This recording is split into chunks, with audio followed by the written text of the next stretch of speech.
All right, good morning. Welcome to episode 6 of the Children in the Basement, live from the apocalypse. Today we're talking about dreams, a little bit of week 2 football, and we're going to end up with some worst fears.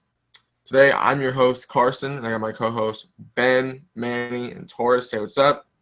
Hey, What's up? And today we're starting off with dreams. Now, first of all, I was going to go into this dream that I had a while ago, but I just had this freaky dream when I woke up this morning.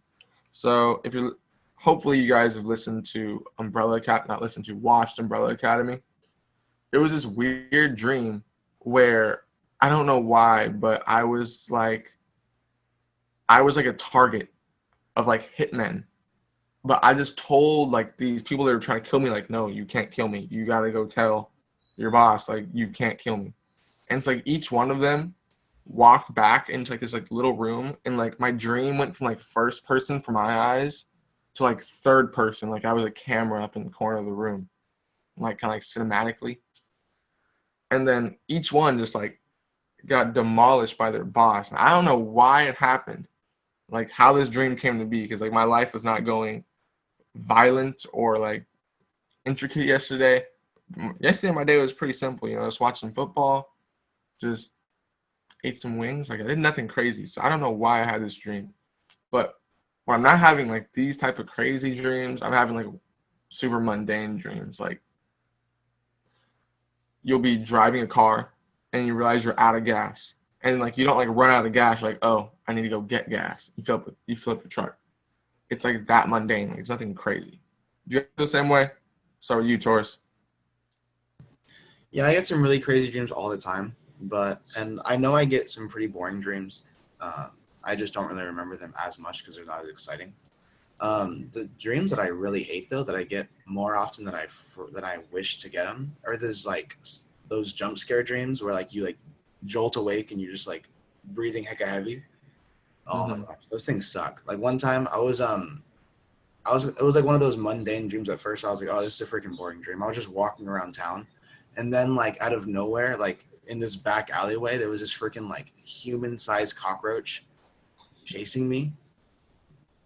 It just went from me walking around down Main Street, and then I was there's a freaking cockroach, and it was chasing me hecka fast, like a car. So I was ahead of it for a little bit, but then it caught to me, and then it was eating me, and I just jolted awake. It sucked. Yeah, my dreams, I don't know, when I say they're mundane, I mean they're mundane to when you tell the story. But whenever I have a boring dream, it's always super interesting when I'm living it out. When I'm hanging up clothes, it's the most fun, most interesting thing that I could be doing at the moment. You know what I mean? Yeah. I don't know why. I wish I knew someone who was not neuroscience, because I'm pretty sure I'm not sure. Someone who studies dreams and how they work, because that'd be so crazy to figure out this stuff. Well, I mean, oh yeah. No, you can go. Have scientists even figured out why we dream? I'm pretty sure that's one of the mysteries of our body, one of the main mysteries. I honestly don't know. I never even asked why do we dream. I just kind of accepted it, oh yeah, we dream. That's it's just a pretty cool thing. Man, but I don't know. Would you this is a question I've asked myself. Everybody wants a lucid dream, but is a lucid dream as fun as just living through your own head? This is what you really want to do.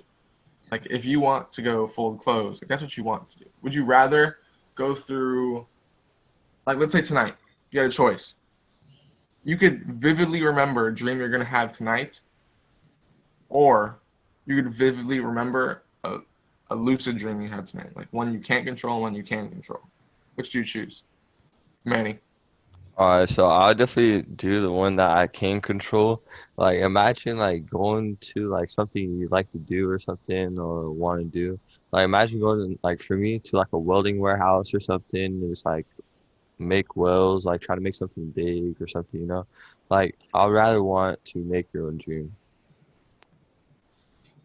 Wait, why would somebody want a lucid dream? Why would someone want a lucid dream? Yeah. You get to control it, you get to do anything. Anything you could think of, you could do. I always thought a lucid dream was a dream that you just sit there and you can't control anything and you just have to watch it play out. No, That's that's a normal dream. A lucid dream is the one you can control. Oh, okay. Well, then Like, yeah. I'll rather remember the one I can't control, because I feel like the one that I can't control, it would be a little bit weirder, because like I don't know what's gonna happen next. I'm kind of just Uh-huh. like, I feel that. I feel that. I feel like I always have lucid dreams, but like I never like take the time to control them. Cause like because in my dreams, like I'm not the same person. Like I be doing some weird stuff. Like it's not like what's an example? Like what's an analogy? Like if I want to talk to someone, I don't like go up to someone and talk to someone in my dream. Like I like throw things at them or kind of like do sign language that I don't understand. It's like nothing's simple in my dreams. I feel like I could always control it, but I just never take the time to because it's like a little roller coaster. You know what I mean? Yeah, but Ben, what's a crazy dream that you've had recently? I don't know. None of my dreams are like super wacky or out of the ordinary. It's like just like you guys were saying, just Mundane. something, yeah, something just like slightly out of the ordinary. Mm-hmm. Like you run out of gas in your car, but nothing ever extreme, like flying or falling or anything like that. If you have a dream in the morning, and if you remember it, does it make your day better? depends on what type of dream it is, because I'd be thinking about it either way. But if it's like a crazy, like terrible dream where like everyone I know dies, no, it wouldn't make me feel better in the morning. What about you, Manny? Like, do you like ever like have days where you remember dreams like automatically, like your day just goes better? Alright, so actually mine's the opposite. Like when alright, so you know how you say dreams, like bad dreams or nightmares or whatever. So, you know, how I had a nightmare, right? And like I woke up at like 2 o'clock in the morning or like 3 o'clock in the morning and I thought like what's it called I was dead because like some dude like threw me in a fireplace and everything. It was like on fire and everything. So when I woke up, like I did not feel good. Like I did not want to go back to sleep or nothing. So like I say it's opposite for me. Uh, that's kind of dark, but well, like when I wake up from a dream, I don't usually have nightmares. I don't think I've ever had a nightmare in my life, actually. There was one time where I thought I had a nightmare, but I was really like just awake and I just had an overactive imagination. Because I don't know how old I was, because it was a long time ago. I don't even know if I was in kindergarten yet. But I was like laying there going to sleep, and like I had my knees up. Like I was laying on my back with my knees up, and somehow I got my imagination to think that my knees were a beehive. And I was trying to scream quietly so the bees wouldn't get me. And I thought this was a dream, but it was all playing out in real life. Like, I don't know. My dreams just aren't, they aren't like life changing. Like they don't like change how I go about my day or anything. Have you guys ever checked? Huh? What's like the weirdest dream that you had though? Like, have you ever had like dreams that you woke up, you remember it, and you're just like, the frick was I thinking? Yeah, I do. I definitely do. I had one the other day where like it wasn't like whoa, like supernaturally weird. It was just like I went up to a cabin with like people I never hang out with, and we were fixing a bed. That was it. It I mean, they're not like crazy, but they're like interesting. Like they're just kind of interesting to see how you think of things. Have you guys ever tried to like Google or like research what your dream means? No. No. I mean, I've done it, and like whenever you do it, there's like, oh yeah, it means this, this, this, and this, and this. But then you have no idea which one's true. I mean, but since we're on dreams, we're gonna go into the dream of a lot of people, especially around here. You know, we're gonna go into the dream of the Raiders making the Super Bowl, or even like making the playoffs, which I don't know. They're in the same division as the Chargers, correct? Manny? Yeah. Yeah. Raiders in the same division as the Chargers and the Broncos and the Chiefs. Now, this is the hardest division to get out of. You know, you got the Chiefs who are gonna win the division. Like I don't think it's a question if they're gonna win the division.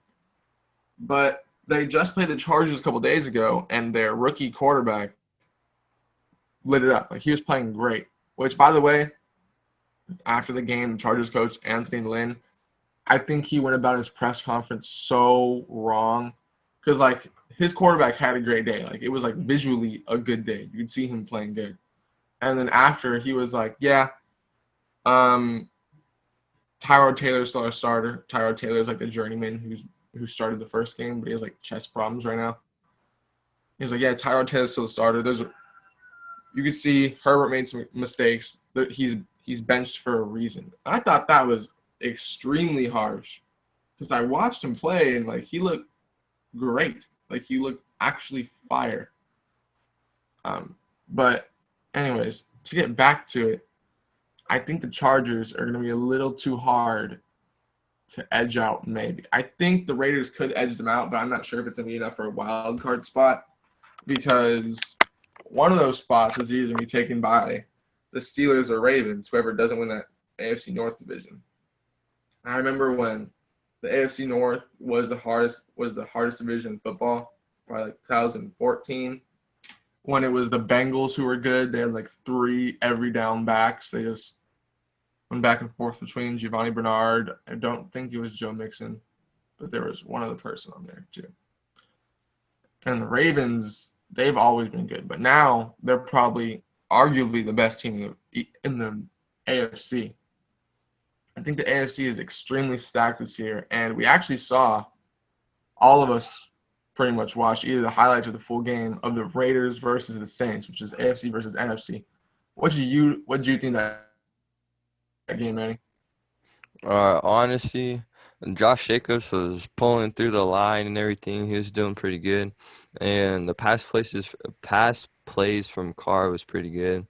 Like I think he's like understanding more of what's it called? Like when the line rushes and everything, like under focus or whatever. Like I don't know how to say it. Like when they're rushing the quarterback, like he's getting more like understanding about it, I believe, from that game, and he's like making plays and everything. And I think their coach just needs to like pick like deeper plays in the playbook and everything, and they might take off. Who knows? You said he's understanding. I got lost. Did you mean Derek Carr or Josh Jacobs, the running back? Derek Carr, he's like understanding like what to do. I don't know. I watched the game. I watched the whole game, and I feel like even though he threw 28-38 completion-wise, he had 3 touchdowns, 0 interceptions. I don't think it was a good game by Derek Carr visually.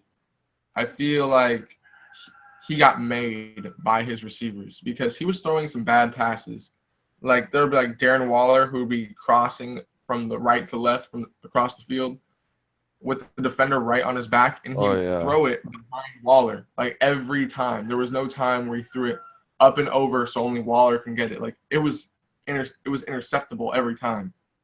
But everybody was like so bent on making sure Waller didn't get the ball, they wouldn't actually go for the ball themselves. I think that's why he didn't have interceptions. But there was a lot of throws that could have been interceptions. And like each one of his completions, because I'm not sure I saw a drop pass.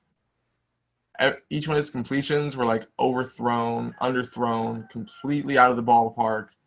And there was like 2 that were just throwaways because he was sitting in the pocket. I don't know how long it was, but the average time a QB sits in the pocket is like 4 seconds, if I remember correctly. He was standing in the pocket like 7 to 8 seconds, like just sitting there. And he took a sack after 7 to 8 seconds. If you're going to be in there past 5, you got to either run outside the pocket or bomb it. Like, you've been in there for a while. So I don't know if I think like he's a better quarterback this year. I think he's the same quarterback with a better offensive scheme. I think that John Gruden, not Joe Gruden, actually has a better scheme this year, especially since they have Richie Incognito, who missed, I think, the last part of the game with an Achilles injury. I don't think he'll be out for long because if it's an Achilles injury, if it's torn, you won't be walking. I definitely saw him walking. So I think he'll be in like next week or the week after. But yeah, they have a really nice interior line. They actually spend the most on their offensive line in football. They have arguably the best running back in the league since Saquon Barkley went out and Christian McCaffrey went out. Actually, let's switch gears. Let's talk about the injuries because we all talked about this yesterday when we were playing this. Christian McCaffrey, Saquon Barkley, Nick Bosa, Garoppolo, No, wait, Coleman. actually, wait, Garoppolo got injured?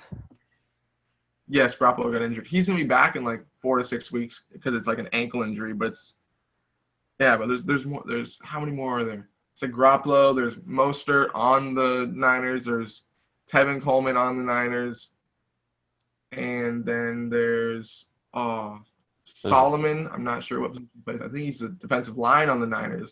The Niners have like 6 injuries this week.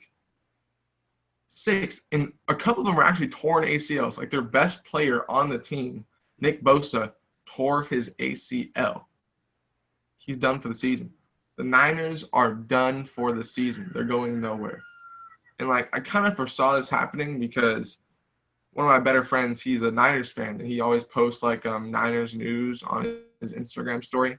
And he'd be like, "Oh, Niners picked up this guy, and this guy." I'm like, "Oh wow, they're gonna be so good." And then like the next week, it'd be like, "Oh, these 5 people got injured in practice. They're going to be out 4 to 6 weeks." It's like, how? And it's not even the Niners that are hurt. Like Jarwin, I think, tight end for the Cowboys, broke his collarbone. No. Van Der Esch broke his collarbone, and Jarwin tore his Achilles or ACL. This is for surely one of the worst years for injury that I can remember. And I have no idea how. Do you guys have any ideas or reasons why you think so many injuries are happening? Start with you, Manny. All right, so maybe like I don't know if it's true or not, but I feel like players like want to play their best and everything, and like they put it all out and everything, but they mess up like one little spot and then they're done. Like I don't know how to explain it. They like put their whole heart out into the game, and but they like overdo it somehow, and then like they like tore an ACL or something, you know? Yeah, I definitely relates back to the Raiders game last night because your best defensive player, like clearly your best defensive player, like Cleveland Farrell, you picked him 4th overall a couple years ago, but he's not as good as Jonathan Abrams. So Jonathan Abrams, I think he's a strong safety. He was running to go tackle someone on the left sideline, and he just got like an arm around him, but like slipped off, and so he went out of bounds and slammed right into a camera cart. And he laid there like through the commercial break, and we came back, and you saw the doctors, like as he's still laying there, pop his shoulder back in. He goes to the sideline to get some water. And like in 3 plays, he's back playing. Craziness. But he's a lucky guy because everybody else has been getting injured. Can't just pop something back in and keep on playing. It's the most ACL tears I've ever heard of. And it's not from like scrubs that you play on the bench during the kickoff. It's from people you pick 1st overall in your fantasy. And specifically, I picked Saquon Barkley 1st overall in my fantasy. My fantasy team, which I thought was done, was actually revived by Darren Waller, thankfully, last night when the Raiders actually beat the Saints. Did you guys think that the Raiders were going to win that game? Yeah. Manny, you're a Raiders fan. You didn't think so? No, I definitely think we're gonna beat the Saints. You thought you were going to beat the Saints? Yeah, I was confident about the game. But Man, do you think the Raiders are going to beat the Saints? Oh, sorry, continue. but like first when I first joined, like when I joined into like watching the Raiders game, like since I didn't watch the first play or anything, but what's it called? When I watched it, it was crazy. I'm all 7-0, like come on Raiders, you got this. And then they all of a sudden like they start picking up the pace and everything, and then they're coming back. Like that was good. I have no idea how that happened. I still can't understand how that happened. I don't know. I don't like saying this because same people say this about Tom Brady. But Drew Brees was regressing last night. Like he was throwing balls at linebackers. Like he wasn't the most accurate passer of all time. It's like everybody calls him. He was playing like he was Derek Carr usually plays. But Ben, did you think that the Raiders were going to win? Ben? All right. We lost him. Taurus, what about you? Honestly, I don't really know much about football, but I do like when I was looking at like who was playing, I didn't think that the Raiders were gonna win, but they were playing really good. So I was like, yeah, I was like playing, like watching halfway through. I was like, yeah, they're probably gonna win, and they did. But first impression, I thought the Saints were gonna win 100%. Yeah, I didn't. I came over. I was watching it at my uncle's house, who's a diehard Raiders fan, and I thought I was going over there to just watch the Raiders get blown out 50-0, for being completely honest. I didn't even think they were going to score more than like 2 field goals, maybe. And they won. It was probably one of the most – that's the biggest upset. It might be the biggest upset of the year, honestly, because even though they beat the Panthers, they were still ranked in like the bottom 20 in the league. I think – no, bottom 20. That doesn't make sense. Bottom 10 in the league. Which is kind of crazy since the Saints were up there at like third best in the league. It was honestly a crazy game. Josh Jacobs, the Raiders running back, had a great game. I think he had multiple touchdowns.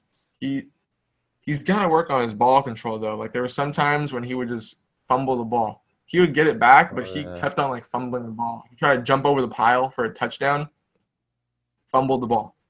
It was honestly a crazy game. And Hunter Renfrow, I don't know if he came back into the game or not, but he got hurt too yesterday. He went into concussion protocol, which I don't know. Is like the 5 minutes? I think they only come out for like 1 or 2 plays. Is that long enough to determine if someone has a concussion? We don't know. But getting into the other more important games of the week, we had the Patriots and the Seahawks. Manny, what did you think? Honestly, Cam Newton was like he's new to the Patriots, but he was going off. I'm not gonna lie, like he was throwing some dime passes. For sure. What about you, Taurus? What did you think of the game in general? It was kind of for me. I was just watching the highlights, but the highlights seemed kind of slow paced. And it was kind of unfortunate that the Patriots ended up choking. Like they could have won. They could have came back at the very end.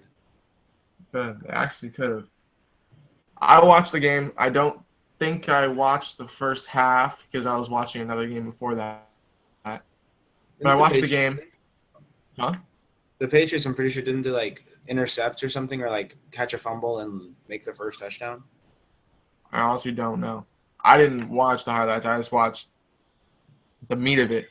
Because in the first half, Cam Newton threw 11 times. And if I'm not mistaken, he threw 33 times in the second half. He was going crazy. There was a lot of times in the game where like the Patriots could have dropped the ball legitimately. Like they couldn't have come back. But every time, Cam Newton would literally put the ball right where it needed to be. Like I didn't think he was a good passer. I picked him in fantasy just because I thought he was going to try harder when running. And actually, I started him over Russell Wilson this week, but I didn't think he was going to be a good passer. This was his 3rd best passing game in his career, with the 2 better than this being his first ever game and his 2nd ever game, where he threw for 400 both those games. He's never returned to this form, and to kind of see him going back to like the bar he set as a rookie is kind of crazy. Because he won MVP, but he won MVP with his legs, not his arm. He looked like a bona fide quarterback out there. Like he was just throwing balls with extreme accuracy. He threw deep balls to Julian Edelman, who is widely known as someone who doesn't run vertically. He was a horizontal guy. He'll break ankles on a slant. He'll do everything. But actually, I think a lot of people are overlooking Julian Edelman. It was his best game of all time. I think it was most receiving yards. But I saw him in the second half drop 4 or 5 passes that were in his hands. And it's not like, oh, it touched one hand up in the air. Like, ball touches your hands, make the catch. I'm talking about in the end zone. He jumps up, makes the little triangle. It goes through his hands. It was legitimately right through his hands. They lost the game because man could not make a catch. I do not know why that happened, since he's a vet. Like, I'm pretty sure he's 34, 36, one of those even numbers. And he's missing game-winning receptions. It's kind of crazy to me. But what do you guys think of Russell Wilson? Tor, start with you. Russell Wilson? He's the quarterback for the Seahawks. I honestly don't really know the players. I don't really watch football. But when I was watching the highlights, he was doing pretty good. What do you think, Manny? All right, so I don't know who he was throwing it to, but that one play, it was like, I don't know, like 40, like 30, 40 yards or something like that. But he threw it to that one guy. Jeez, I can't believe that guy caught it, though. Like, he dusted the, what's it called? Who is it? The Patriots defense right there. You saw that play?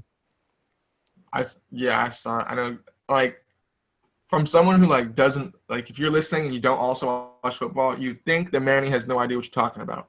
But what I'm telling you, no one knows who he's throwing the ball to. That's the most accurate thing ever. NFL analysts did not know who he was throwing the ball to. He threw 5 touchdowns to 5 different receivers. To give you, like, an insight, there's usually, like, 2 to 3 starting receivers. Like, there'll be one receiver on the field, second receiver on the field. And if you're lucky, you run a third receiver in the slot. He threw a touchdown to 4 different receivers, and then I'm pretty sure he also threw one to his running back, Chris Karson. He was slinging the ball all over the field. And honestly, I think this game has set him up for an MVP run. I think that there's honestly no one who could pass him for MVP if he does not get injured. I honestly thought he should have won MVP last year. And I hope he wins MVP this year, because he was like Cam Newton last night, but twice as good. Cam Newton's really good, but through the air, Russell Wilson was legitimately perfect. I think his passer rating was up in the 120s, and like the highest it could be is 149, and good I think is like 90 or 100, maybe 110 at the tops. But yeah, that game, final score was 35-30.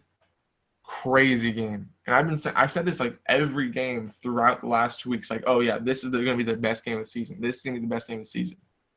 That was a crazy game. And then it was followed up by the Saints and Raiders game. I don't know how the season's going to go. I don't even know if it's going to continue, because I think the lack of preseason has more of an effect than people thought, especially since all these people are out here breaking their bodies and tearing important ligaments. I'm not sure if you could really keep going with the season. Like, that's kind of scary. And that's actually what's going to get us to our next topic. Like, one of my biggest fears, I told you guys this, is tearing my ACL, like specifically. Because when I was, I don't even know how old it was, but I'm pretty sure it was in the Giants-Patriots Super Bowl. I saw someone tear their ACL in like a replay, and that's always scared me. And it's like gotten more and more probable, because, as you know, I'm like 6'5", and I have really overstretched ligaments in my knees. Those things can snap at any time. Like 6 months ago, before COVID happened, or before we went on a lockdown, I just hyperextended my knee. I thought I tore my ACL. I was so scared, because I'm pretty sure one of our friends we know tore his ACL. That's honestly one of the scariest things I feel could happen to me. Like, I've broken my toe, and not like, oh yeah, I broke my toe. Like, the thing went sideways.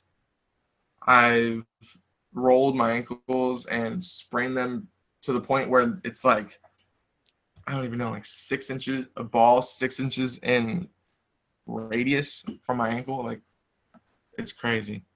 But to get off of me and my mortal fears, Manny, what is something like you're extremely afraid of?